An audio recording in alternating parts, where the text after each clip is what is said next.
வணக்கம் நண்பர்களே. இந்த காணொளியில் காரைக்காலிலிருந்து தினசரி பெங்களூருக்கு இயங்கக்கூடிய பேசஞ்சர் ரயில் பற்றி தான் பார்க்க போகிறோம். அதே போல் மறுமார்க்கமாக பெங்களூரிலிருந்து காரைக்கால் வரை இயங்கக்கூடிய ரயிலோட தகவல் பற்றி தான் பார்க்க போகிறோம்.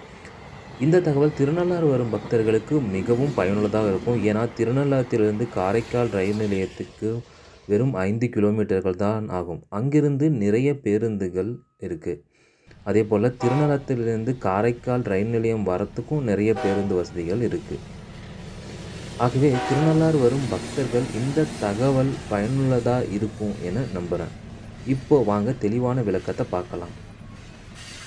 பெங்களூர் விரைவு ரயில் தினசரி காலை 4:30 மணிக்கு காரைக்கால் ரயில் நிலையத்திலிருந்து பெங்களூருக்கு புறப்படுகிறது. இந்த ரயில் நாகப்பட்டினம், திருவாரூர், பேரளம், மயிலாடுதுறை, சீர்காழி, சிதம்பரம், கடலூர், நெய்வேலி, சின்னசேலம், ஆத்தூர், சேலம், தர்மபுரி, ஓசூர், பயப்பனஹள்ளி, இறுதியாக எஸ்எம்விடி பெங்களூரு இரவு 9:30 மணிக்கு சென்றடைகிறது.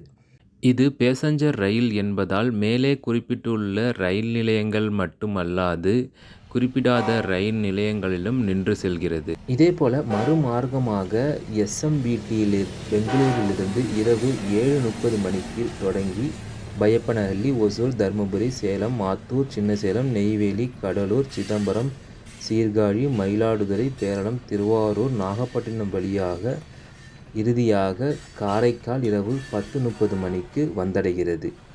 இந்த ரயில் முழுவதும் முன்பதிவு இல்லா பெட்டிகளையே கொண்டது. ஆகவே டிக்கெட் எடுக்க வேண்டுமென்றால் ரயில் நிலையம் சென்று தான் எடுக்க வேண்டும். அல்லது ஆன்லைன் மூலம் புக் செய்ய வேண்டுமென்றால் யூடிஎஸ் ஆப்பில் புக் செய்து கொள்ளலாம்.